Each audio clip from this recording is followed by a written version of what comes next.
গেল 23 এপ্রিল সংরক্ষিত 50 নারী আসনের জন্য বিনা প্রতিদ্বন্দ্বিতায় নির্বাচিত 49 জন সংসদ সদস্যের নাম ঘোষণা করে গ্যাজেট প্রকাশ করে নির্বাচন কমিশন, যেখানে বিএনপি জোট থেকে 36, জামায়াত নেতৃত্বাধীন 11 দলীয় জোট থেকে 12 জন এবং স্বতন্ত্র একজন নারী সংসদ সদস্য হিসেবে নির্বাচিত হয়েছেন। রোববার রাতে জাতীয় সংসদে শপথ নিতে আসেন নতুন 49 আইন প্রণেতা, যাদের শপথ বাক্য পাঠ করান স্পিকার হাফিজ উদ্দিন আহমেদ। শপথ অনুষ্ঠানে উপস্থিত ছিলেন প্রধানমন্ত্রী তারেক রহমান সহ সরকারি ও বিরোধী দলের নেতারা। ধন্যবাদ মাননীয় স্পিকার। শপথ শেষে বেরিয়ে নবীন আইন প্রণেতারা বললেন, নারীর ক্ষমতায়ন, নিরাপত্তা ও সমঅধিকার নিশ্চিত করাই হবে তাদের অগ্রাধিকার। মেয়েদের রাজনীতি বোঝাটা অনেক বেশি ইম্পর্টেন্ট, কারণ ওই যে হাতে খড়িটা, এটা কিন্তু মায়ের হাতেই হয়। মা যখন রাজনীতি সচেতন হবে তখন একজন সন্তান রাজনীতি সচেতন হবে এবং সেই জায়গা থেকে দেশ এগিয়ে যাবে। বাংলাদেশের সকল নারীদের জন্য এমনভাবে কাজ করতে চাই যেন এই যে বাধা, মানসিক বাধা, যে হিজাব বা ধার্মিক হয়ে দেশের মানুষের জন্য কাজ করা যায়, এই বাধাগুলো যেন দূর হয়ে যায়।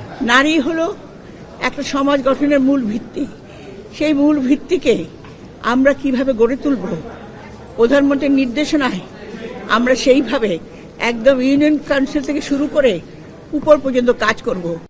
দেশের উন্নয়ন ও গণতন্ত্রকে আরো শক্তিশালী করার প্রত্যয় ব্যক্ত করেন তারা। আমি যেন সবসময় দায়িত্ববোধ নিয়ে কাজ করতে পারি, দেশের মানুষের জন্য কাজ করতে পারি। অন্যায়ের কিন্তু প্রতিরোধ করাই আমাদের মুখ্য উদ্দেশ্য।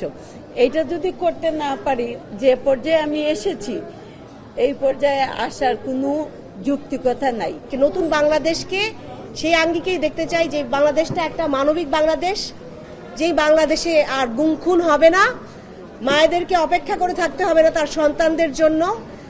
নারীর ক্ষমতায়নে নতুন সংসদ সদস্যরা ভূমিকা রাখবে এমন প্রত্যাশা চিফ হুইপের। আমরা প্রত্যাশা করি এই নারীরা ক্ষমতায়িত হবেন এবং তারা যে কন্ট্রিবিউশন করবেন, সেই কন্ট্রিবিউশন দিয়ে বাংলাদেশ আরও সামনে এগিয়ে যাবে।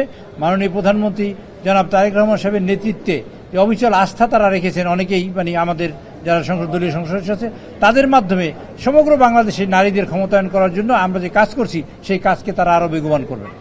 এদিকে মনোনয়ন বৈধ হলেও এখনও গেজেট না হওয়ায় এনসিপির নুসরাত তাবাসসুম এদিন শপথ নিতে পারেনি, যদিও নুসরাতের গেজেট ঠেকাতে ইসিতে চিঠি দিয়েছেন এনসিপির আরেক নেত্রী মনিরা শারমিন। তাদের জন্য অনেক বড় একটা অনুপ্রেরণা ছিল আমাদের। আসিফ ইকবাল খান, এখন, ঢাকা।